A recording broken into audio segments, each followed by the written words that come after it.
Yo, ladies and gentlemen, welcome to episode 4 of METS on Top with my guy, Randy. Randy, que loco? Que lo que no, bro. Everything good, bro. We got a lot to talk about. Man, there's been some news. You got the passing. There's a whole bunch of shit. But yeah, man, my name is Randy. This is Randy Talks Mets. And yeah, you can follow me on that. You can follow me on Randy Talks Mets on Twitter, on TikTok, and all Randy Talks Mets. But yeah, I'm chilling, bro. Happy to be here. Yes, sir. Frankie Diaz in the comment, he says, "What up, brother? It's been a long time. I hope all is well." Shout out to you, bro. Appreciate you joining in. Anywho, yeah, man, there's been a lot to talk about for the past couple of hours, and we're just gonna get straight to it. Shout out to Underdog, shout out to Jeff Passan, who put out an article basically updating everybody on the offseason so far and what's been going on. And again, we didn't really find this out from Passan. I know I got the notification from Underdog, and here it is. The New York Mets available for trade per Jeff Passan. You got Kodai Senga, Brandon Nimmo, Brett Beatty, Mark Vientos, Luis Angel Acuna Jr., and then Jeff McNeil. Now, let's go one by one. Kodai Senga. Were you shocked that his name was put as number one? I'm not gonna lie to you. I wasn't really shocked that he was a part of the list or he was number one, because this is a guy that you heard from David Stearns saying you can't really pencil in this guy for 30 starts. And I felt like he's had some issues with overall with the organization. I feel like Senga's had some issues last year. They were expecting him back a little sooner or whatever, but he couldn't come back. There was issues there. I think Senga's a head case. I think the 6-man waiting 6 days, every single time to pitch, it's just a lot. But overall, he's pretty good. When he's healthy, he's pretty good. And he pitched to a 1.46 ERA. He did good, but overall, it's just like I don't know. I don't know if he's gonna stay with the team. I feel like they're gonna trade him, and I could see him gone. I really could. Yeah, I mean, you know what? For me, is the whole thing with Kodai is I just don't see him going back to the Kodai Senga that we want him to go back to. I don't know. I think the Mets are looking at it from a standpoint of, listen, he's getting paid 5 years, $75 million. Why don't we just cut that? Why don't we just try to eliminate ourselves from this situation? The guy is up and down right now. He's always hurt. He's a fragile pitcher. Why not move away from this? So I could totally understand that. Another reason not even a reason, another way that I think the Mets could possibly fix this would be if he is your 4th or 5 in your rotation. But Yes. I don't know. That all depends on who they bring in here, and what the situation is with. And David, he also has a good contract to move. Like it's not a bad contract. It's not a lot of money, So I think I could see them moving that contract, and a team taking a chance on him. And I think teams are interested in Kodai Senga. Overall, career 3.0 ERA pitcher. So I think, I know he didn't pitch in 2024. I get it, but he's been pretty good when he's healthy. Right. Except for the second half this season. The second half, maybe he wasn't healthy. Who knows? Because ever since he came back from that hamstring injury with the Pete Alonso throw, he wasn't the same. Mm-hmm. And we're not seeing that explosive. We're not seeing that explosive velocity. We're not seeing the slider or the cutter or whatever. You're not seeing that sharp bite to it. So, I just don't. I don't know what Kodai Senga. I don't see him on this team. I really don't. And so I'm not surprised by him being on this list. But I mean, and also, if we could get to Brandon Nimmo, who is that's the one that is a little shocking to see. Mm-hmm. Because I know Met fans want to talk about Brandon Nimmo being traded and all that stuff. But when you actually see Jeff Passan reporting the name Brandon Nimmo could be in talks, Could be like there could be some type of trade with Brandon Nimmo. He's available. That says a lot about what the team is trying to do and where that says a lot because that's Brandon Nimmo. I mean, you have 5 years left of that contract. It's going Right. to be very, very interesting to see what happens. Right. So, to the Brandon Nimmo thing, do you see? What do you think right now? If you're David Stearns, and you're like, all right, I'm putting this guy as a possible option to trade. What would be the best scenario for? Look at it from both perspectives. What do Yeah. you think is a good scenario for both sides that I could really work think, as a trade? honestly, a best scenario for both sides is if they really want to trade Brandon Nimmo. Um, hopefully they get a pretty okay return. I don't know what even the return would be, but Right. what I think for Brandon Nimmo's side, he probably he's from the West, so maybe he could go to the Giants, maybe he could go to the Mariners, It's a big some field to type of play in, team. man. But That the San Francisco would be a big field to play and consider his injury history because of the fact that that's true. right, because of the fact that it's a situation where you know the Giant Stadium covers a lot of ground, Yeah, and with his foot problem, that it wouldn't necessarily help him. So it's only a matter of time before that's a good point. I you know what mean, I'm that's a saying? great Like that, like good point. that's the thing. And then on top of that, I think he'd hit well in the park. I just think Yeah, defensively that wouldn't be the park for him because of his injury history. and that's the big thing with Brandon Nimmo. It's the plantar fasciitis or whatever. It's about his neck problems recently. There's problems there, and as a player that's getting older, he's looking like he's breaking down a little bit. And Right. it sucks to say because I like Brandon Nimmo. I don't love the player. I didn't really want him back in 2022 when he signed that contract. I didn't want him back. I wanted Mhm. the Mets to go a different route. Mhm. But he was the best free agent out there when it comes to outfielders and a center fielder. I just felt I don't know. Brandon Nimmo, I didn't see a long-term contract with him. But it ended up being that he signed an 8-year contract, and now there's 5 years left of that contract left. Um, it's a lot of years to come, like Right. 5 years for an aging player and who's breaking down. How are you gonna sell that? How are you gonna sell Brandon Nimmo to a team? Yes, the 25 home runs, 90 RBIs is really good. Good to see. Right. Right. That's good to see. 262 batting average. That's cool. I like that. That's cool. And there's also the type of hitter he is. What type of hitter is he going to be? What type of hitter does he want? Does he want to be this 25 home run hitter, 90 RBI guy, 260 average? Does he want to be this guy that strikes out a lot at times, but overall it has pretty good production. I, I Right. I don't know what Brandon Nimmo wants to be, but I think you're right though. The Giant Stadium, like, is maybe it's not a fit. Right. I think he'd work. I think he'd work in Chicago, in Wrigley. Oh, I think Chicago. it's a smaller stadium. It really doesn't cover that much ground. I think he'd be a good fit for Chicago. I want to skip the next two. Well, actually, the next three because I want to go to Jeff McNeil, and I think it's very important. Speaking of guys that are aging, Yeah. Jeff McNeil determines a lot of decision makings on that field in terms of who's playing behind them, who's getting playing time. We've seen Jeff McNeil obviously be a utility player. He played at center at certain times. In his career, he has played third base and he's played both corners of the outfield. So him playing center field was the first time this year.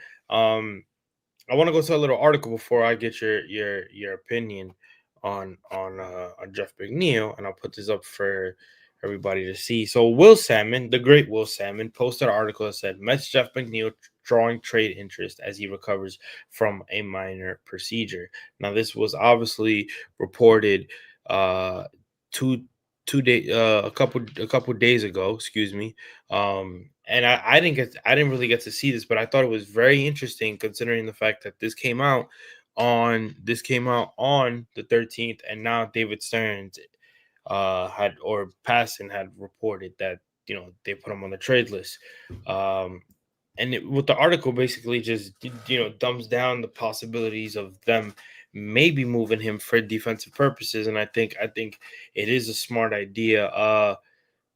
Again, you would just look at this this part right here. It says, in the meantime, McNeil holds value for the Mets, a two-time All-Star and a batting champion in 2022. McNeil hit 12 home runs with a 243, 335, and a 411 slash line last season while making an appearance at second base. His main position, center field, left field, right field, and first base. McNeil has never played center field on a part-time basis before 2025.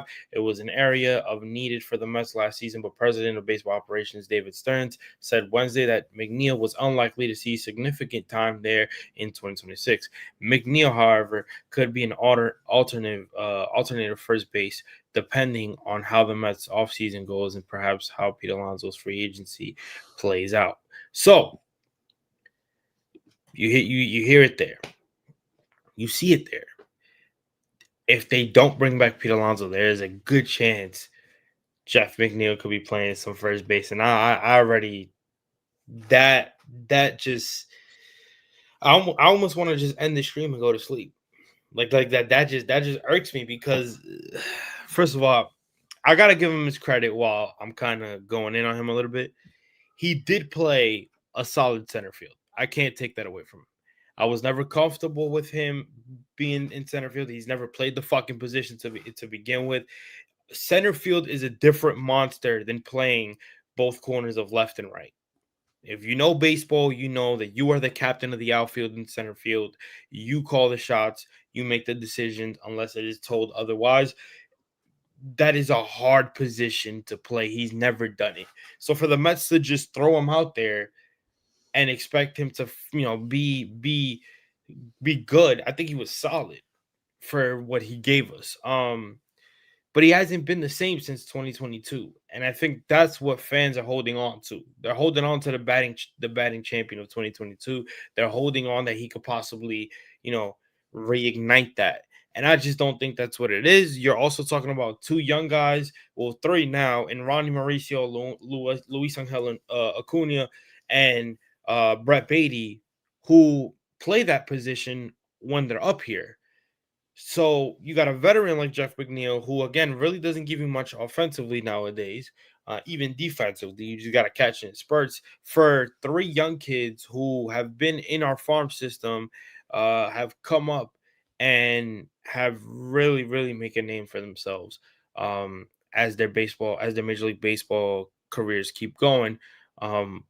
But yeah, we talk about development, and you got a veteran in Jeff McNeil who could be on the bench, but it doesn't really get benched that much. He's always on the field. So, do you think moving Jeff McNeil would be a smart decision for the New York Mets? And what's your trade for moving a Jeff McNeil? I think definitely it's a smart guy to trade. I think Jeff McNeil. I think it's time for the team to get younger. It's time for the team to get more athletic. And I think with Jeff McNeil, he is okay at defense. It gives you versatility. Overall, his bat is not the batting champion bat that he was in 2022. But overall, this is a guy that I don't know with him, man. I just let me see here. Let me just mute the heaters.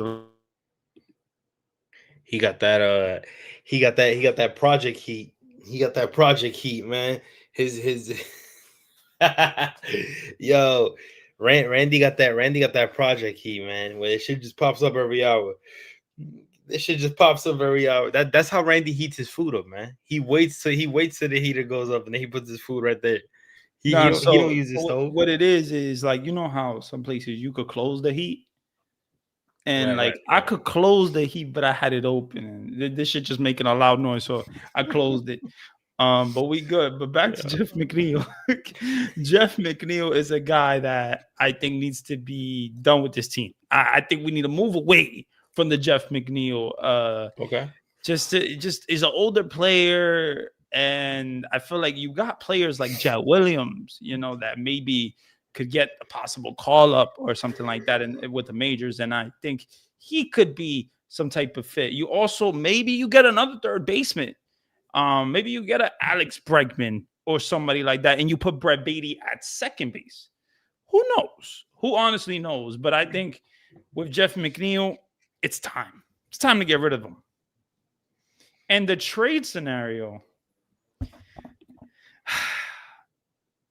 I think you're going to have to group Jeff McNeil with lower prospects, like maybe, like, I think you're going to have to group him with some prospects, like lower prospects that they have in the system to make a big trade. Like, let's say some starting pitcher, or that you can use Jeff McNeil in some type of trade like that. Right, right, right. I mean, okay. I mean, I listen. At the end of the day, if the Mets want to be able to go ahead and move a vet like that, I'd be so for it. I think they're ready to move a little younger while still winning. I think that's what they need. But then you get back to the list of what I was saying between Mark Vientos, Brett Beatty, and Luis Angel Acuna, where they're not considered kids anymore, but compared to the guys that you have in front of them and above them, those would be your three kids. The two shockers, the one shocker for me would be Brett Beatty. But while it is a shocker, you saw what I was saying today in the group chat. You gotta win, right? You gotta go out there and you gotta win. So if that means moving a Brett Beatty, who really hasn't shown me, okay, yeah, he had a solid, season all around. Cool. But that still doesn't get that still doesn't get it done for me if my option is a championship caliber player like Alex Bregman, and I can move my young dudes. You know what I'm Yeah. saying? Like I just think it comes down to that. Yeah. Honestly, it comes down to that because you break them down. Luis Angel Acuna is a great defender, but really can't hit right now, right? You Yeah. go to Mark Vienna, who sucks at defense but can hit and can display power, and then you got Brett Beatty who can do practically both in a way. Um, Yeah. but you're not gonna give him up for a better third baseman. You know what I'm saying? Like you're gonna better option, especially with some championship caliber, experiences. So why would I move away from that? You give me your thoughts. No, listen, I mean, I I think Beatty is very interesting. It's a very interesting guy, that because like you saw years ago, Beatty was nothing. Beatty wasn't doing nothing really much for this team, and people wanted to get rid of him. And I was one of the guys that, bye bye Beatty, like I'm done. I'm done. You've had your chances. How many chances are you going to get in the major leagues? How many Right. chances? And he's had multiple chances, and he hasn't cut it. He hasn't cut it. But this season, he did a really good job. Right. Defensively and offensively, he showed some promise. Right. Right. Now, I don't know what this is going to do in 2026, because there was 2024 where Mark Vientos hit 27 home runs, had 86 RBIs, and people were talking about, oh, we got our guy, or Mark Vientos is going to be the guy. But then Mark Vientos has a sophomore slump. Beatty starts to ascend, and now we're talking about Beatty's the guy. And now we're talking about maybe Beatty could be traded. So it's very interesting how things change in a season and an off Right. season. And I think with Beatty, he's a guy though that is very valuable on this team. versatility. The fact that he played second base made him just more versatile and better to trade when it comes to other teams. I think a Right. lot of people like Beatty. I don't know if they trust Beatty. Do you trust Beatty to have that season to carry the team to like Mark Vientos at times when he's on fire? Is he that guy? I don't know. But what I will say, Beatty has been very impressive. Was the best average hitter in Right. the second half for the Mets. Better And than people Juan forget. And Soto. people forget about that. People Better forget than about Juan that. Soto. Better than Francisco Alvarez. I'm talking about hitting for average. Like, Right. that is very, very impressive. And I think Beatty, when he was on the field and when he got chances, he was providing a lot of offense. But I don't know what's gonna happen with him. I don't know if the Mets are gonna trade this guy and what needs to happen in a trade for Brett Beatty. Like, does it need to be for a pitcher like a Sandy Alcantara, a Pablo Lopez, somebody like that? Does it need to be for a Joe Ryan? I don't know, but I think Beatty has a lot of value to a team. He's a young player and he's looking like he's getting better. So there's a lot to like about Beatty, but I don't know what's gonna happen with him. Now, Luis Angel Acuna, he is a guy that I feel has so much speed. His speed is killer. And that's what I really like, David, when it comes to Luis Angel Acuna, his speed. Now, the bat to ball skills, it has to improve. We have to see some improvement there. But he was the rookie of the month in April, and people forgot about that. You know, this is a guy that overall had a really good start. But then McNeil came back. He started playing less. He started getting worse. So I think Acuna has some value too. And I like his defense. Acuna's defense is, I really like his defense. He can play multiple positions, but I really like him at second base. That's where I really like him. But his speed is killer, David. It's just it kills. Like, Right. if we would have had Luis Angel Acuna, you know, if we didn't have Cedric Mullins, right? Luis Angel Acuna, if he didn't get sent down when Cedric Mullins came here, I think the Mets could have won one more game with just his speed. And that is what makes him valuable. Think about the game that Starling Marte didn't get pitch run for. They didn't pitch run him. Imagine if they would have pitch run Luis Angel Acuna, that we probably would have won the game. Right. Now, exactly. there's a lot of chase there, though. There's a lot of, you know, development that needs to happen with Acuna. Yes, he's hitting home runs in the Venezuelan league. Okay. But it's not like he's, you know, hot right now and he's killing it. Right. But we didn't, and also, where did that power even go? Where did that power even go? Does he even have power? You see it in the Venezuelan league. He's hitting home runs. What is he doing in the major leagues? But to be fair, I don't think he got enough playing time. I don't think that he got enough. And to me, David, a young player needs consistent playing time. But the Mets got to trade one of these guys. The Mets got to trade one of these guys, either a Beatty, a Vientos, or Luis Angel Acuna, because they have so many prospects coming up. And you can't forget Ronnie Mauricio, who's also another guy that can't be forgotten. I know he didn't have a great season. It's been a forgotten season, but you can't really forget about him. You can't really forget about him. So I think, you know, what OD's saying here, I'm talking about Ketel Marte, Vibes Cartel to Queens. See, I would give up everything to get Ketel Marte. So that would send this package right here. At least I would say probably this. Maybe. Oh, I'm saying this right here. You're gonna need to give up a lot more than that. So then you're gonna need to give up. You go for Ketel Marte. This right here. This right here. You're gonna need to give up a Jonathan, a Jet Williams, bro, a Santucci, maybe, and maybe a Reimer. to get Ketel Marte. That's a lot. That's a fucking haul, bro. Bro, but That's it's a Ketel haul. Marte. You're the No, no. I know what you're saying because I'm not prospect hugging. I'm never. I'm not. Trust me. I fucking go ahead, but yo, that's a haul, bro. that's a And haul. the thing is, I like Jonathan. I like Jonathan. I I think like Jonathan. Jonathan too, but you gotta give to get, man. No. I know. I'm just saying You see, it's crazy. Ov is wild, and he's putting AJ Ewing in that too. AJ Ewing. Oh boy, yeah. Fucking. Oh yeah. You see, I know.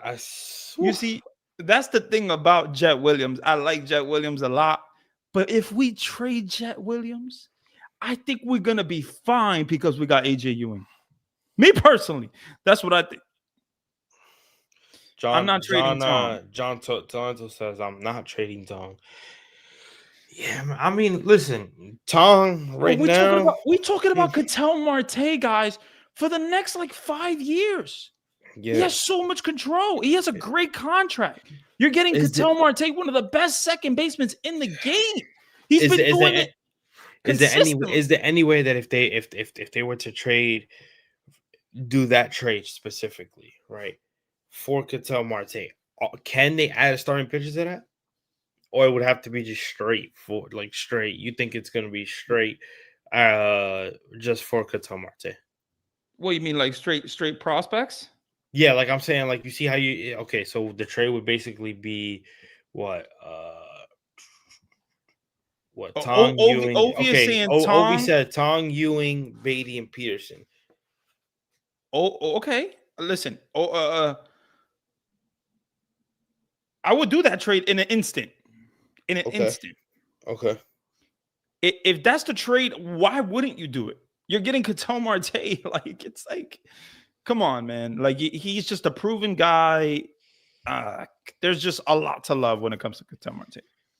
Right. No, I love to do it. I'll fucking flip out if I had him. I'm just saying, like, Jesus, that's a haul. That is a fucking haul. John Toronto says sign Bo Bichette. Oh boy. Ugh. I think John Bo Bichette is gonna end up going back to the Blue Jays. I think he's a Blue Jay, but I like Bo Bichette.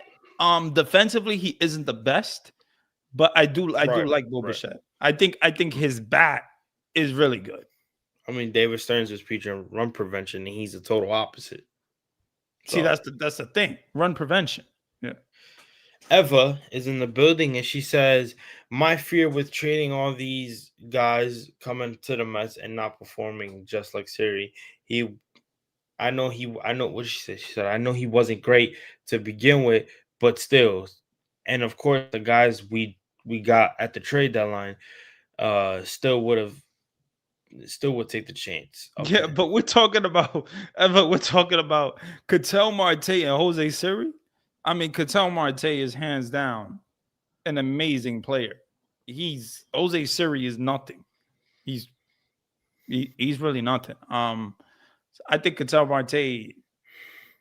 I mean, if you could get him on this team for that package that Ov is saying, come on.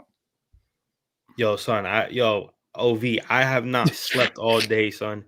I have not slept all day, bro. I'm show must go on, but I have not slept all day. I'm fucking son. I have overtime, son. Overtime. My boy been working, bro. Been working hard. Overtime. But okay. No. So how about this? I'll put a different scenario. What would a trade package be for Alex Bregman? You don't need a trade for Alex Bregman. He's a free agent. Excuse me. No. Tyler Skubal. Matter of fact, I'll go even one better. The Pirates already said no. Paul Skeens. give me, and I understand.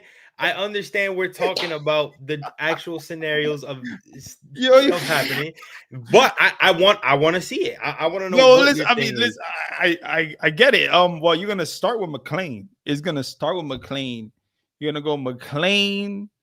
You're probably gonna go. What you said, babe, boy? Oh, He boy, said, good "Boy," night. he said, "Boy, good night." You see? You But you're see, gonna because go. now everybody's starting to realize that, dude, yo, this ain't. Listen, I'm gonna tell you one thing, right? I'm gonna Oh, tell you. come, ever, you're No, not no, gonna. no, Oh no, because God. that I think that's what OV's saying. OV's basically saying like you just started when Nolan McLean. Good night. Here's the thing though, that's what they're gonna want. No, you're gonna start with Nolan McLean. You're probably gonna give up Ilion Pena in the deal. You're probably gonna give up Carson Bench in the deal. So you got Carson Bench, McLean, Ilion Pena. You're probably gonna give up Jonah Tong in the deal. And that's probably not enough. It's probably not enough, bro. You might I'm have to starting give now. up. I'm You might starting have to to think give because up. look, You might have to 'cause give up. I'm starting to think, bro. Because you know what though, You might have how to do give you up, how do you walk away from that? bro. You're getting you if you get Paul Skeens, you're getting. I mean, the best pitcher in the game. One of the best pitchers in the game. It's between him and Scoble. Because Like that. It's everybody in the comments right now is saying pass. I'm just trying to really figure. Yeah, look, you read wow. it. You can see it. Read I it. can Look, see it. I can look, see look, look. it. You got Eva. Eva says leave McLean alone. You got Talento. I'll pass. Price tag is way too high. You got Elvin Solano. If Beatty gets traded, we right. Yo, bro, Who's- go to bed. Go to bed. Go to bed. Go to bed. Go to sleep. Go to sleep. Yo, bro. Go to sleep. God, come on. Talento says, "No way am I trading McLean." And then he says Are again, we? "Pass." We got, yeah. You're right. 2026 is a wash next season if Stearns blows the. Yeah, that is true. I think we're letting ourselves think too recently biased here. I think look, I love McLean and I don't want to trade. I wouldn't trade him for anyone but Paul Skeens. I mean, you're getting Paul Skeens, one of the best pitchers in the game, and he has years of control. Like He does. years. No, he does. He does. And if you're getting Paul Skeens, you are trying to do your best to get an extension, but you already have like 4 years of control. Like it's so much to love about Paul Skeens. He does. But How are you not doing that deal? How are you? that's what I'm If Paul saying. Skeens becomes available, y'all don't want him. Y'all Mm, not trading that package for him? What? Eva says McLean could be the next Paul Skeens, and then I'm parentheses, I'm delusional. delusional. I mean, I don't know, man. I really Wow. don't. That's a hard I'm one. a little surprised. I'm a little surprised that people are like that. Y'all declining the like. Y'all But don't even. but you see why I asked you that question, right? I Because well, I I knew do. I knew it was gonna get a mix of answers. No, I get it. Because I mean, I just no way I'm trading McLean. Wow. I mean, but you're talking about Paul Skeens. Like, what are we talking? What are we really talking about here? That I is don't know. wild. I How is that don't. possible? How is that possible that y'all saying no to Paul Skeens? Y'all saying no, like I don't know. I honestly, I really don't know. I mean, I really don't know. like I get it. There's risk. There's risk with trading a package like that for a pitcher. But I mean, Paul Skeens, he's the best young pitcher out there right now. What did he just do? Back to back. Won the Cy Young. Like, what are we talking about? Sure. What are we talking about? Dude. Let him become available, and then we'll see, Randy. Also, what happened with the schoolboy talk? That's over. You know what it is. I think with the schoolboy situation is I don't think Detroit's gonna trade him. I think Detroit's gonna keep him and then just try to pay him. And if they can't pay him, he's gonna walk. I think you're right. From what we're hearing from the reports, they're saying I don't. It doesn't seem to Schoolboy's not available. Right. Right. It doesn't seem to me like he's gone. I think what's gonna happen is they know that he's gonna be they they Yo, my they boy David. they know that he's gonna be fucking he's gonna stay. He's gonna stay. And when it comes to his free when he turns a free agent Wow. and they gotta pay him, I think that's where they're gonna get fucked. Because it's like now you don't have anything to solidify him going. You don't have anything there. He's your Yeah. only superstar. Yeah. Technically, you don't Yo, have bro, anything in that rotation. I changed my mind on this Scooble things many times. Like, I just feel that for Scooble, see, Scooble's a different story because he is a rental. He's not, that's not a Paul Skeens. You got years of control. No, Scooble, you're trading for him. You're probably going to trade your top prospects for him. And what? You're probably going to trade Jet and you're going to trade a Tong and I'm sure more, maybe a Beatty, somebody else. I mean, for Scooble, and it's like you're only going to get him for a year. There's no guarantee you're going to sign him. So I get it. You got Steve Cohen. You got the money. I completely understand. But it's a risk. It's a risk. And to me, that's a big risk. It's a big risk because if that guy leaves your team, your prospects are gone. And he's gone. Right. And let's say you don't win. You don't win the World Series. Because if I'm making the move to trade for a Scooble, I want to win the whole shebang. And if I'm not winning, I mean, what was the point of the trade? What was the point? Because if he's going to leave your team, and that's my fear. That's my fear, David. I'm not going to lie to you. That's my fear. Damn, that's a hard one. That's really a hard one. Yeah, it comes down to if you trade for him, if is he gonna come back? I mean, David, let me ask you here: do you want him? Do you want him? Of course, right now? I would never say no to trade. Are you trading? Are you trading those prospects that I said for him right now? Which one? Definitely, if it's not Nolan it's a McLean, Jet, it's a Jonah Tong, it's you got a Beatty as well, and you're also trading maybe a Ryan Clifford in there or somebody else, or maybe another pitcher. Maybe another pitcher. Maybe you got to go trade Santucci or something like that. Santucci, I'll do it. So you're doing that package. I will do it. I will do it for Terry Scooble right now. Yep, I will do it. Okay, and so whatever and again and whatever he wants, I'll give it to him. Okay. Because there's always a chance he doesn't sign the extension. And there's always a chance that he goes to free agency. He's a Scott Boras client. Like I said, whatever he wants, I'll give it to him. Okay. Come on. There's no it's him and Skeens. You're right. You're completely Skeens. There's no pitcher right now. Nolan McLean, you gotta give him one more year to duplicate what he did last year before you put him in any conversation. Right now, the two best pitchers in baseball are Paul Skeens and Tyreek Scooble. That's it. And yes, I understand everybody's so worried about his age. He's in his 30s. He's had 2 Tommy Johns. I get that. But we gotta stop thinking about the past. Look right now. We have no pitching. We do not have, there's not one pitcher besides fucking Nolan McLean that you can honestly say is gonna go into 2026 and is gonna give you a fantastic year. Maybe Clay Holmes, but that's about it. Because David Peterson's a question mark. And who else? Sean Manaea is a question mark. Thank you. But that's Kodai Senga's a question mark. Kodai Senga's not gonna be in that rotation. I put money on it. If David Stearns is really thinking about putting Kodai Senga in this rotation, maybe as a 4th and 5th, okay.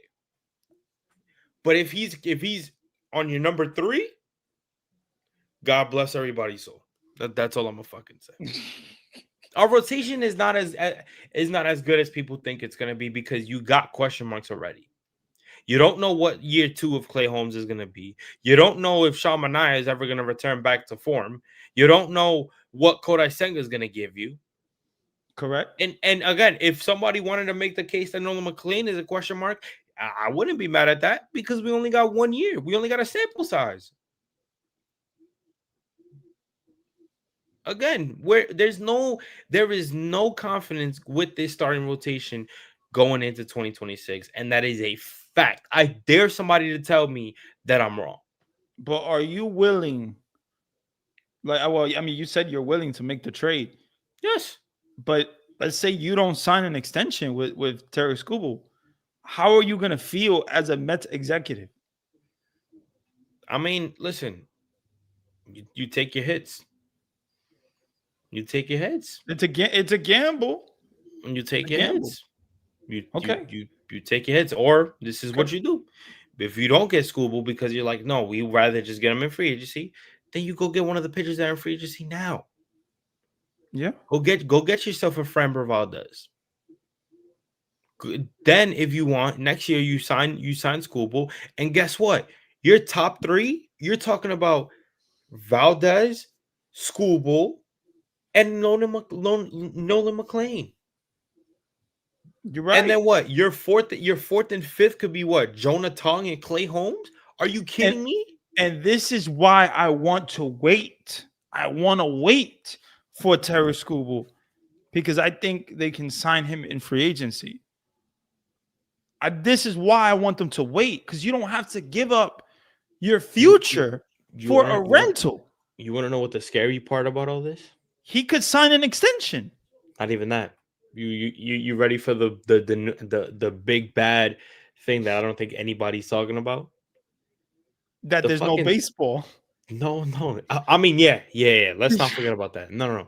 But let's say if they do come to terms with a new CBA, where the lockdown kind of ends quickly and we could get back to off-season purposes.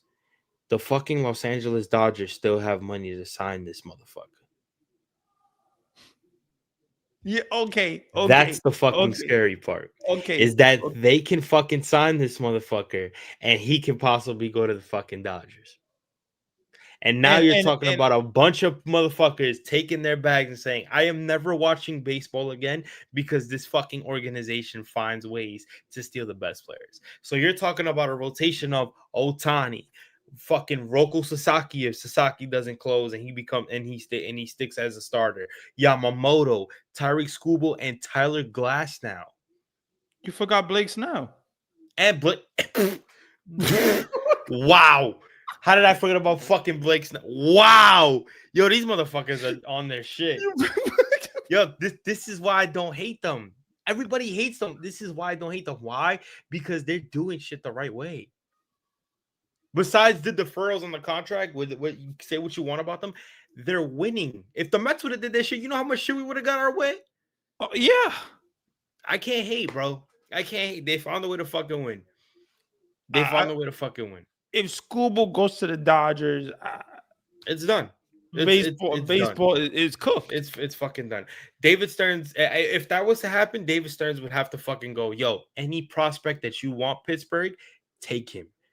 Give me your boy, because you know damn well he's not staying with you. Would you watch baseball? Would you watch baseball if Skubal goes to the Dodgers? That's the question. I don't know. I would just think it's funny at this point. There's nothing we could do. These motherfuckers still have money to sign this dude. Ever said you be hating on the wrong things? You hate them more. You be hating on the wrong things. You hate them more. Bro, I honestly don't want to sound like a hater, but they're good. They're good. Man. No, they're great. And I'm not saying good in terms of like talent. Like everybody knows they got talent. I'm saying their front office finds ways to just keep going. And that's what it is, man. You said you should. I said you should hate them. Listen. I'm not gonna hate them. That's respect right there. Because like I said, if it was us, oh boy, the hate that we'd be getting if that was us. Yo. If we would have fucking got Mookie Betts, if we would have signed Ohtani, if we would have fucking had a catcher like Will Smith, if we would have fucking let P walk and got Freddie Freeman like Atlanta did when they let him walk and got Olsen, Like, if we would have did that shit and would have won the titles that they have, you know how much shit we would be getting? Especially Yo, from them bitch asses across town. Cause you know, they every little thing that we do. We haven't won a fucking title in 86, but these motherfuckers talk about us like we've been running the league for the past 5 years. So you know what they would have been saying. oh But man, oh man, oh man. would I you would mean, you respect, she said, would you respect the Yankees if they were doing what the Dodgers are doing? No, because unlike the Yankees, I don't have hatred towards the Dodgers. I never did. I never did. I have hatred towards the Yankees. I cannot stand, just like I can't stand Philadelphia and the entire city of Philadelphia, whether it's the Phillies, the Eagles, the Flyers, the 76ers. I can't stand the Yankees. I can't. I can't. Now, granted, there are logical Yankee fans that I know, and there are logical content creator Yankee fans that I watch and that break down baseball in a nice way, and they hold their organization accountable when they need to. Shout out to NYYU, shout out to Pete, shout out to Kev, shout out to Francis. They are one of the top Yankee content creators that hold that team accountable and to a high standard. They cannot stand Aaron Boone and Brian Cashman, and they're still trying to find Hal Steinbrenner. They can't find him. That brother is nowhere to be found. So, with that being said, that's a little bit of karma for them, and not specifically those guys, but I'm saying the organization as a whole, because yeah, that fan base tends to just run their mouth about the New York Mets whenever they get a fucking chance. true. And ever since Steve Cohen became owner, all they wanted to do is just yap yap yap every time something wrong happened to the New York Mets. It's all they did. Yeah, So I was already generally hating on them before that. But yeah, then when Steve Cohen became our owner and David Stearns and Met fans were like, yeah, we're up now. Da, da, da. Every little thing they would pick on, and I would just despise it even more. So no, they're different. The Dodgers I never hated, and honestly, when they got Otani, everybody knew they were getting Otani. But again, the way that they're doing it, it'd be even worse if they got all those talent and they haven't won a chip. bro. They Imagine if, just they bro. just so cocky, bro. That is all, they just so Yeah, cocky. but wouldn't you be if you were Yeah, winning all those I fucking get it, titles? I get it, I get it, I get it. You got Like, moved. for example, look at Kike. I can't hate on Kike. Why? Because he's been in that organization for fucking 9, 10 years. True. Remember, he started with them, and then he got traded to Boston to then get traded back to Yeah, LA. you're Yo, right. the dude has a ring with Boston. And You're and right. and and has a no, I don't know. Sorry, excuse me. I No, take no, that no. back. He He has a doesn't. He ring with the doesn't. Dodgers. No, he has a ring with the Dodgers. He has 3 of them. Yeah, The three that they've won since they got Mookie Betts, he's won all 3 of them. He was close to winning one with Boston because yes, there was something that Boston was willing to trade him in trade for him in 18, but the Dodgers never did it. So he would have won yeah, one with Boston. yeah. And he I'll would have agree. had 4. But at the end of the day, Kike, out of anybody else in that organization, deserves to talk his shit because, again, he's been with that organization for the longest. No, good Like, point. I mean, yeah, yeah. You're so right. You're right. I mean, man, baseball with the Dodgers. It was crazy this season. But that World Series was insane. That it was amazing to watch. right. I mean, look, it goes back to wrap that up. It goes back to what I was saying, that it's, we talk about so much of teams being able to offer a good package for Skeens if they want to trade for him, or if any big market team want to go out there and pay him. The problem is there's one fucking boogeyman of a team that has already won and they can still get him. That's I think that's what people are kind of missing. The fact that not only are we about to go into a lockdown after 2026, but the fact that if this lockdown, once it ends, because it will end, there's no way you're telling me that the Players Association No, wants yeah. to let this shit There's just, no way. it's gonna fucking end. There's no way baseball doesn't get Right, paid. right. Like, come on. Once that agreement hits and teams can start negotiating, yo, the Dodgers are gonna smell blood in the fucking water, and they're gonna try to go after this motherfucker. If Steve Cohen and David Stearns don't act that way, oh, he's not coming here. He's not gonna come here. This is what I'm saying. He has shown that he deserves what he wants. Yeah, Yeah. He's a No, two-time I think Cy you're right. Young Award winner. He's the best. He's literally the best pitcher in the fucking league right now. I Yeah. don't see how you could literally look at that guy and be like, nah, he doesn't deserve that. I fucking overpay for him, especially if I'm trying to win now. I get it. I don't know about you. Yeah, I don't know about you, but that's just me. This like I said, unless you're building within your farm, I would say, okay, maybe you go to a Freddie Peralta, maybe you go to Sandy Alcantara. Maybe But if that's you're gonna your go aces. Scooble, David, if you're going to go Scooble, you better go all the way in. I don't want to see you trade for Tarek Scooble and you just go with a Brandon Spro, or you just Okay, in the center field you put okay, Taylor out there. okay. So You let me ask you this question then, I mean, and this is to engage with you for a little bit because I actually like this conversation. yeah. 2026, you just signed Tyreek Scooble, right? That's your first move of the But offseason. you traded, No. and You signed.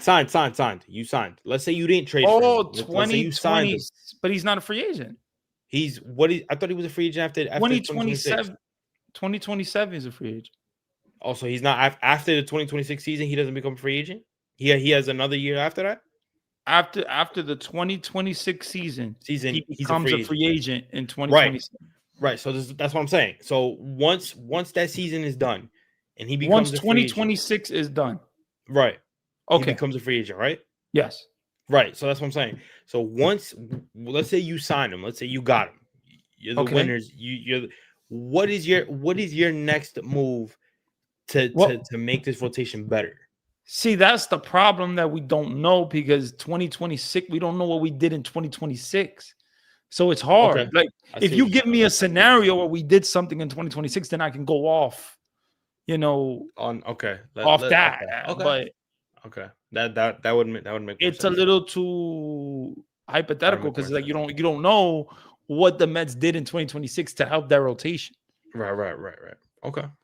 Well, So I mean, listen, the options for them now, I would say the top option for them would be probably a Framber Valdez or a Freddie Peralta. Freddie Peralta, I most likely will be moved yeah. from Milwaukee because Brandon Woodruff took that qualifying offer. One year, Ooh. 22 million. Oh, I got a So question for you though. what's Got a up? question. Would you sign Edwin Diaz to a 5-year deal, 102 million, Mm-hmm. or Framber Valdez to a 6-year deal in the rotation?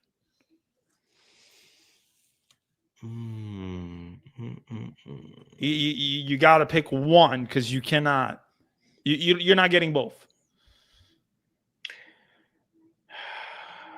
Wow. Hard question. That's a hard easy. one. Not easy. It's not easy Because because this is where both scenarios play in. If I sign Diaz to that deal, I can pivot and go get Freddie Peralta, or I can pivot and go get a Sandy Alcantara. If I don't sign Edwin Diaz, I can go get Devin Williams, which, by the way, it has been reported by Jeff Passan that the Mets are looking into him. So that's another thing to keep. Yes. I can go get Devin Williams. He becomes my closer, and I have my starting ace. So it is And a are tough you one. confident in Devin Williams as that closer? Not really, but he is the next best option because I trust him more than I do Robert Suarez. Really? Yeah. Really? Why? I'm I'm gonna tell you why. Go ahead. Because Devin Williams, his numbers are not that bad. They're not great, but they're not that bad with the Yankees.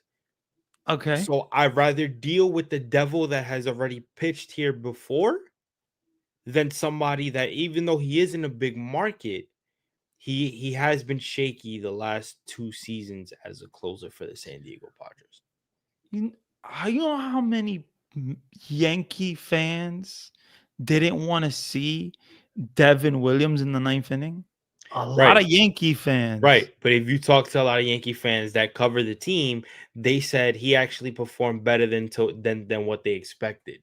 in the other role, not the ninth inning role. There were times where he was a closer and he got saves. Obviously, he gave up a lot of games. Yeah, as a closer, He yeah, gave up a lot of games. But thankfully to Aaron Boone kept putting him in there at times, and he got saves. So if you look at his numbers, he wasn't that bad. He wasn't as bad. How many blown saves did he have? That I gotta look up myself. I don't know off the top of my head. I will look at his numbers right now. Matter of fact, you know what? Since we're still here, How many? I'll look at his numbers, and I'll compare them to Robert Suarez, and see how many blown saves each one of them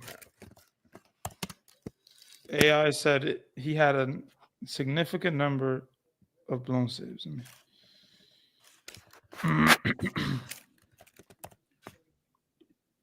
Let's see. Because Edwin Diaz only had 3. Let's see. So 28 of 31. Okay. Let's see. 2025. He had 4 blown saves. He had 4. Yeah. Okay, so 4 blown saves. So let's look at Robert Suarez right now. Yeah. I think people are sleeping on Robert Suarez. I don't think people are giving Robert Suarez his credit. I really don't. I mean, he's good. He's been like good. Said, I'm not saying he's trash. I would listen, if that's my Diaz replacement, I'll take it. But if I also wouldn't be mad at the Devin Williams either. Let's see. Blown saves. He had one more. He had 5. He had 5. Saves. Yeah. Okay. But who had the better ERA? Robert Suarez, right? Yes, Devin Williams had a 4.79 ERA. Robert Suarez had a 2.97 ERA. Devin Williams had only 18 saves. Robert Suarez had 40 saves. So yes, that's the better option. That is the better option. I'm not saying no to Robert Suarez as a backup plan. However, wait, you said Robert Suarez had 40 saves? It says it right here, ESPN. Wow. Robert Suarez had 40 saves and only blew 5 games? Yeah. That's very impressive, bro. I'm gonna show you right now. Bro, that's like I'm gonna show you right now. That is impressive. Very impressive. I'm gonna show you right now, just so you can see for yourself, and that I'm not. No. I believe you. I'm just saying, like, bro, 40 saves. 40 saves. Only blew 5 games. Yeah. Bro, I mean, that is very, very good. Very good. 2.97 ERA. Yeah. I'm telling you, Robert Suarez doesn't get enough credit. A lot of Met fans, a lot of baseball fans are sleeping on Robert Suarez. So to answer your question,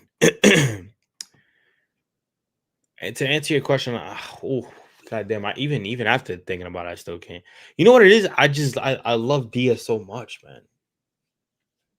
No, I think he's earned it. Like, I think he's earned that money. But I also understand, like, shout out to Flip. I understand where they're coming from in a way where they're saying, why waste $102 million on a closer when you can still go get another one that is kind of on the same level as him, not particularly there, but still equal enough to get you a good amount of saves, and use that money and use half that money to go get starting pitching.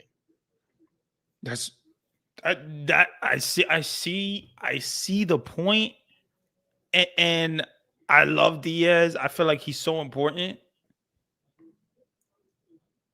Like, it's funny how I say, like, I love Diaz, right? I don't say I love Nimmo. I don't say I love Pete Alonso, but I love Diaz. I love Pete. I love Pete. Problem is, I like Pete a lot. I think Pete is an awesome Met. You know what I also don't understand? I don't mean to cut you off, but no, what I also don't understand is You see, and I don't mean to throw shots at at the fan base, but I have to a little bit. I gotta throw a little poke because you don't find it funny how like he's been with us for 6 years. You don't find it funny how like throughout the 6 years, all Met fans been talking about is yo, I wish Pete could be a Met forever. We should keep Pete, we should keep Pete. But then when it comes to him talking, when it comes to the money, people are ready to just let him go. You don't find that funny? I do find it funny. Pete is such a he's a guy that like people get mixed opinions on, and I think because it's of like his defense, right? it's no, it's not just the defense. It's the defense. It's the age. It's the long-term scenario with him. It's a lot with Pete Alonso, but definitely the defense is a big thing that I think Met fans are really looking at. Mm-hmm. Obviously, Pete Alonso is not going to be like a Matt Olson defensively. You know what I'm saying? He's not going to be the most amazing defender. Right. And yes, he got the yips, he that throw to first base. I mean, how can a first baseman not be able to throw to first base like perfectly? Like, it's just the throw is it looks like one of the most easiest throws. But I think Pete Alonso, I like him as a Met. Do I love him as a Met?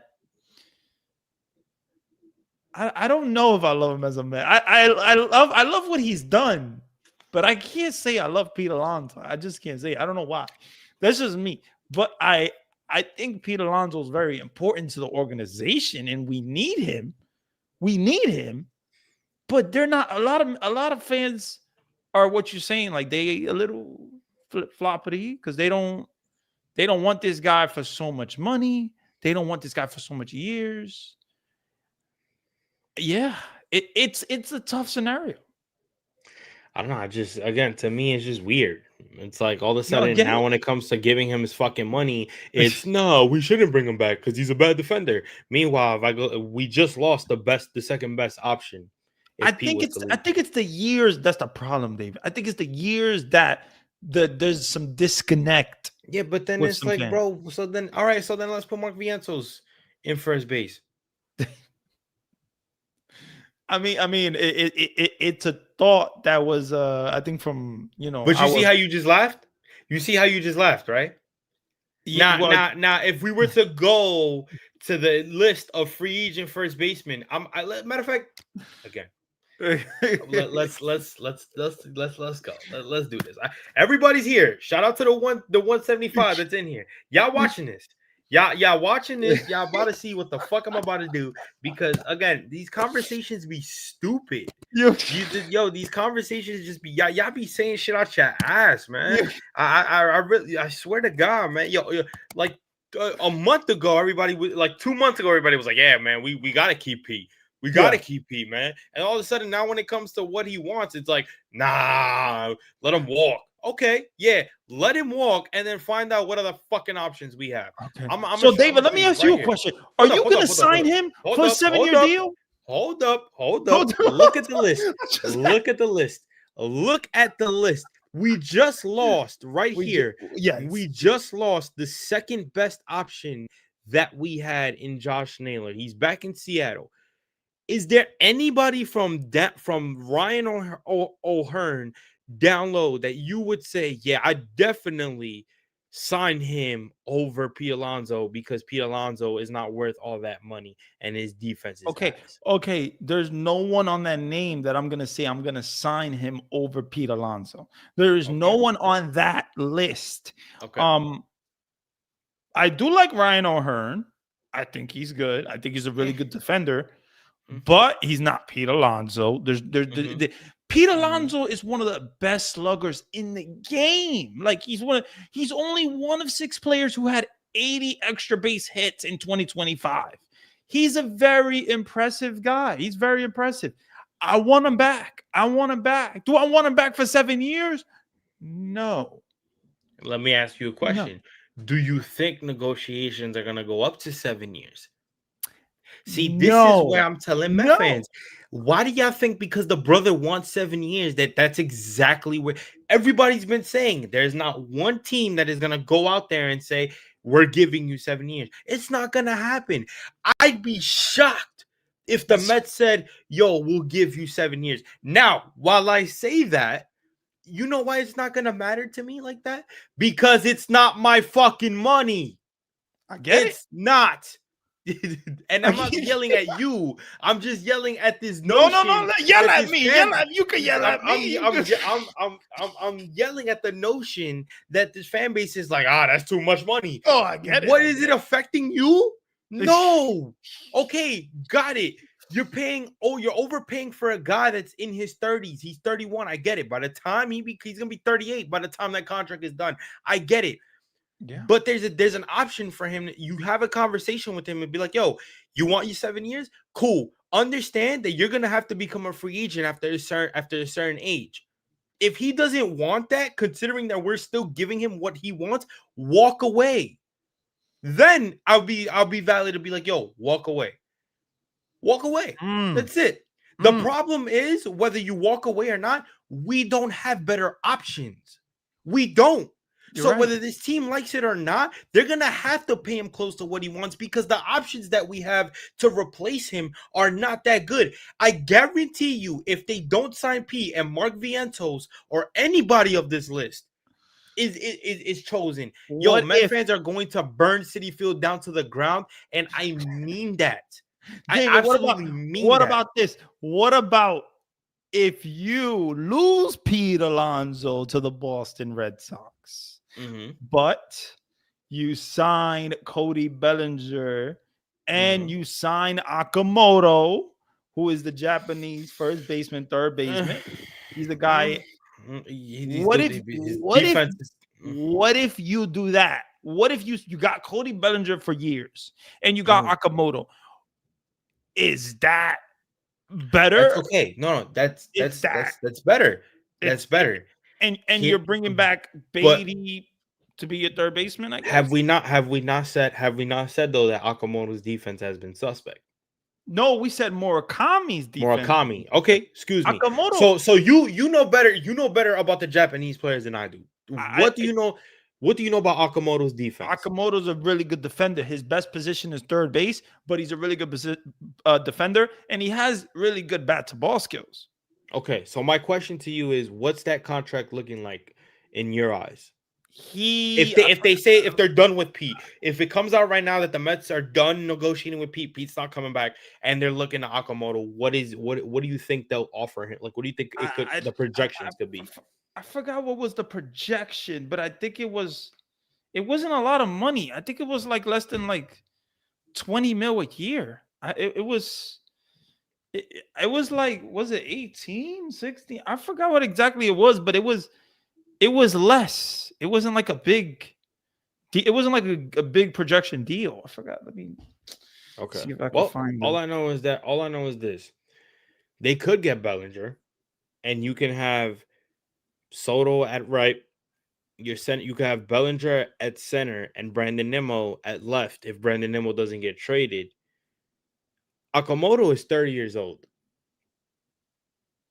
So I don't know what the projections would be in terms of contract for Akamoto, but 30 years old and he gets paid what? And they give him a 5-year deal, 6-year deal. It's basically the same thing if you ask me. But you're getting two players. You're getting two players. You're getting Cody Bellinger for years, and you're getting Akamoto. But let me ask you a question. You don't think they can sign Bellinger with and sign Pete? No. That's not possible. It'll probably put their payroll higher, but you don't think that'd be an option? They have no center fielder right now. Like legit. They got Tyrone Taylor, cool. They don't have a legit center fielder. I think they're gonna give the chance to Bench. It depends on his spring training performance. That's another problem, though. But this is why Pete is so important, because he's a right-handed bat. But the bench shit. I love Benj. I want him up here. You're bringing him up here, and you don't even know how he performs in spring training. There's no way if he shits the bed in spring training that you're just gonna give him that opportunity. No, I There's get no it. way. I get it. Sometimes you got to take a chance on the kid. Sometimes you got to just give it to him. I guess is what you're saying. Sometimes you got to take a little risk. Be like, we're not getting nothing from this position, so Fuck it. go. Just but go ahead. But what I will say is the problem, and this is why Pete is so important. You don't want this team to be so left-handed. That's the problem. You already got Nimmo. That is true. You got Soto. You got Beatty. You know, you got Jeff McNeil. You're going to have Carson Bench, another lefty. That's why Pete and Alvarez are so important. And maybe Vientos. I don't know. I don't know what they do with Vientos. I don't know. But that is a big thing. I don't think you want to have all of our 9 hitters or 8 hitters to be left-handed, right? So that's why Pete is so important. I forgot about Vientos too. Listen, if they want to do something with Vientos, put him at DH. Don't go shop for DH. Let Schwarber go back to Philly. Yeah, I don't think they're gonna get Schwarber. All you Met fans that want Kyle Schwarber, I do not even think David Stern even looks that way. I just don't. I don't. He doesn't give me the notion that he wants to pay that much for Kyle Schwarber. You know, Kyle Schwarber is gonna get at least a decent contract. Well, the only way that I think Kyle Schwarber would even be a possibility is if they don't get Pete. Right. No, I absolutely agree with you. Because then it's like, listen, we get a big bat, we get a power bat that replaces Pete's power, and then you fill in that first base void by possibly, like you said, getting Akamoto or getting a Bellinger. Because then, listen, a Bellinger works regardless because you put him at first. He doesn't have to play the outfield. I think Schwarber's the only guy that could replace the power of Pete Alonso. I agree. That's your best option. But you know, like I said, I don't. In terms of DH, even if Pete does come back, I think what they should do, and this is my opinion, you want Mark Vientos to have a chance here. You want Mark Vientos to still affect your team in a positive way without eliminating your run prevention theory. Put him at a DH. Let him develop. Let him keep developing his power because he has shown that he's a good power hitter, and do that. Give that kid an opportunity. And if you don't trade Brett Beatty, put him at third base. He's a better defender. He's another lefty hitter that creates contact. Do what you got to do. That way, both guys are getting playing time at the same time because we saw last year, and anybody in the comments or even you, Randy, can tell me if I'm wrong. When they were both in the lineup, they were both hitting. And what happened when they were both hitting? The Mets were actually winning games. I agree. This is why I was getting mad at Mendy. Why the fuck are both of them not in the lineup together? And also, Beatty was doing better against left-handed pitchers, and you want to start Luis Angel Acuna over him. I remember that Philly game that he did that, and I was pissed the hell off with Mendoza. I'm scared. I'm gonna be honest with you, bro. I don't mean to change the convo, but I'm scared for Mendoza coming into 2026. No. Listen. I'll tell you this. I'm a little scared for him too. Because I'm very scared for Mendoza. I don't know about you, bro. No, bro. I get it, bro. But this is the Carlos Mendoza that people were talking about could have been the National League Manager of the Year in his first year. Mm-hmm. Remember that? Remember? It's funny. Sometimes we're a little blinded by success. And you saw Carlos Mendoza being a candidate for the National League Manager of the Year. And then you see basically the horrible players that that we're giving to him this season that didn't perform, like a Stanek, like a Cedric Mullins, like a Ryan Helsley. But it's tough because would we have been praising Mendoza if the Mets won, what, 5 more games? Would we been praising him? Like, oh, we made it to the playoffs 2 No, years in a no, row. We would, no. but like, but 3 pitchers, guys, 3 pitchers, David Peterson, Kodai Senga, and Sean Manaea shit the bed at the end of the night, at the end of the day, at the second half. They were horrible. They were absolutely horrible. And that's what killed this team. Pitching. Dude, we had the best offensive numbers in the month of August, and we still went We went negative. like 11 and 17. And 17. Mm-hmm.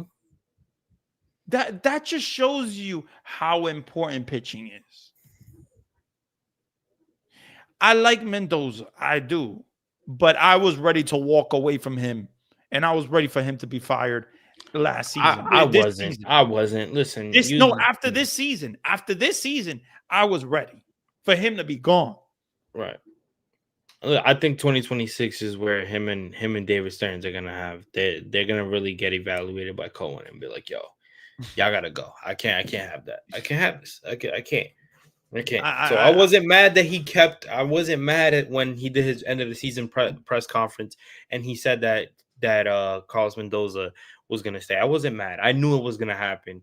Okay, this is his first year under the Mets where he's had a failure of a season. Okay, you got a taste of success in terms of making the NLCS your first year. Your second year, you got a taste of failure of not making the playoffs. Your third year, what's gonna happen now? Are you gonna make the playoffs again, and you're gonna keep and you're gonna manage better, or are you gonna manage your ass off and still lose games and make wrong decisions and we don't make the playoffs, and then what? You're fired. Stearns is fired. A whole trickle-down effect because we don't make the playoffs again. David, look what meanwhile in Syracuse just said just recently. Mendoza is an emotionless statue in the dugout. Iglesias and Marte was the manager of the year.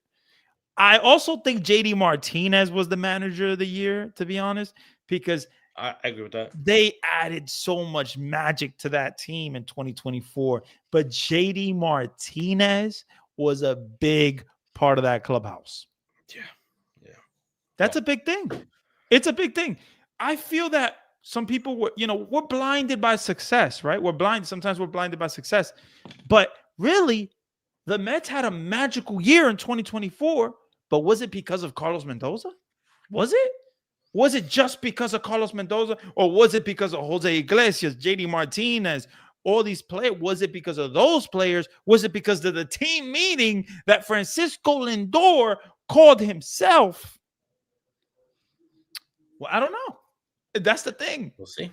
That's the thing, man. We will see. We will see. But David Stearns obviously going out there telling, Jeff Passan, and again, I know people are going to be like, well, how the hell does, the Mets always keep their thing secret.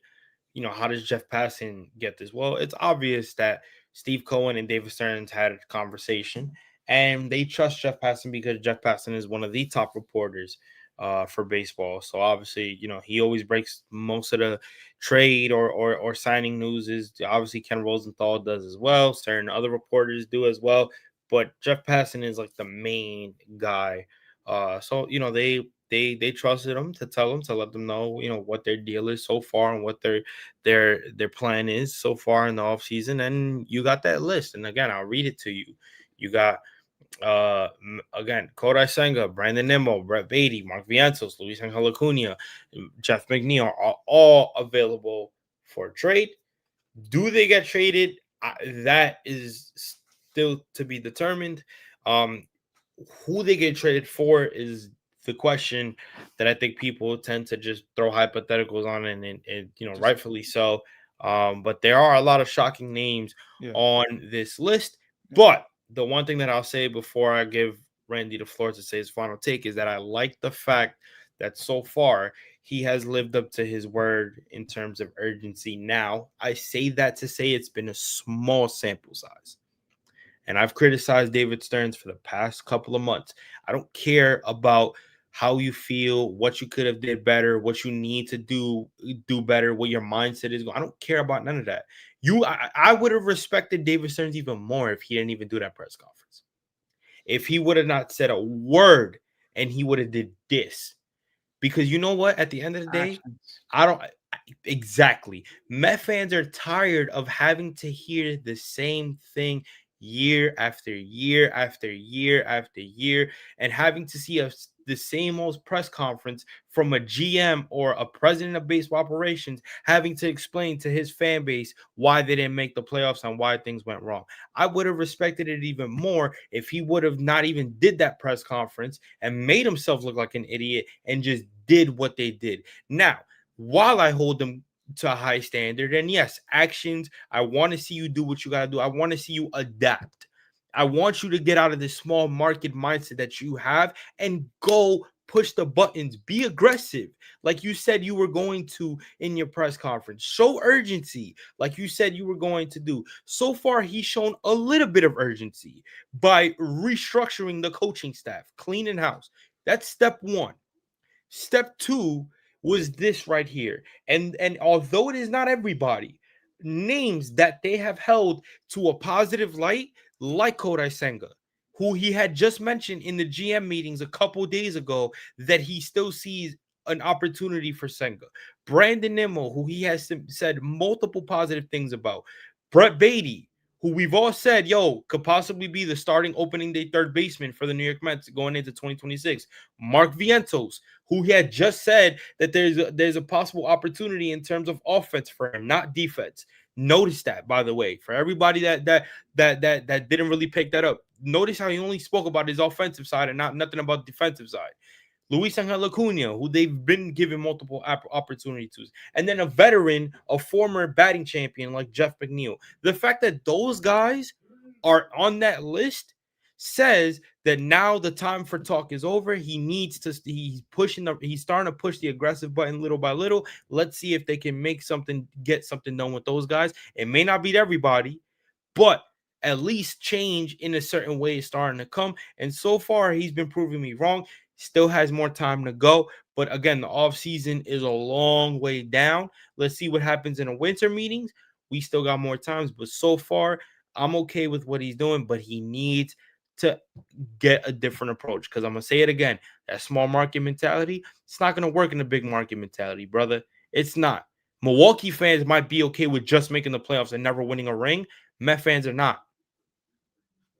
Take it away, my guy. No, listen, that was great. That was absolutely great. You're right. No, I think these players are very important. These players are. I think Stearns wants to go in a different vision.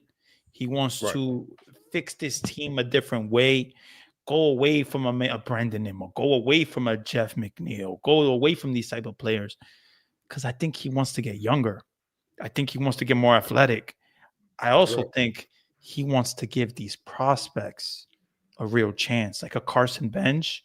I think he really wants to give him a chance. I think he's going to give Jet Williams a chance. I think he sees the talent and the rich pitching prospects that the Mets have, because the Mets are rich in pitching prospects. So many pitching prospects that the Mets have. The Mets are one of the best farm systems when it comes to pitching prospects. Right. So I think with the New York Mets, it was a little surprising to see that these guys are on the list today. It was a little surprising, but I think this is something that could be really good for the Mets going forward. Now, Beatty is the name that everybody is really talking about because they want him and some people want to trade him. Right. But what the recently bias is and what he just recently did, like he performed good. He played good defense. He was offensively better. So there's a lot to like about Beatty going forward, but it's just so much hard decisions to make. And this is why David Stearns has so much pressure on him. And I really think he is the one of the GMs that have the most pressure going into the offseason. Right. The most pressure. And I can't wait to see what happens next. Because now we got Josh Naylor off the board. We're hearing this. We're talking about non-tender, the non-tender deadline, which is, I think, the 21st. Yes. You know, so there is a lot of news that we are going to hear. But when are we going to get that first signing? When are we going to get that first trade? That is the question. I hope, truly hope, that we get some pitching. We trade Jeff McNeil. We trade Kodai Senga. We bring back Edwin Diaz. And you bring back Pete Alonso. But if you can get 2 frontline starters or 2 top-of-the-line starters, that is going to help this team dramatically. And I've been saying it all offseason.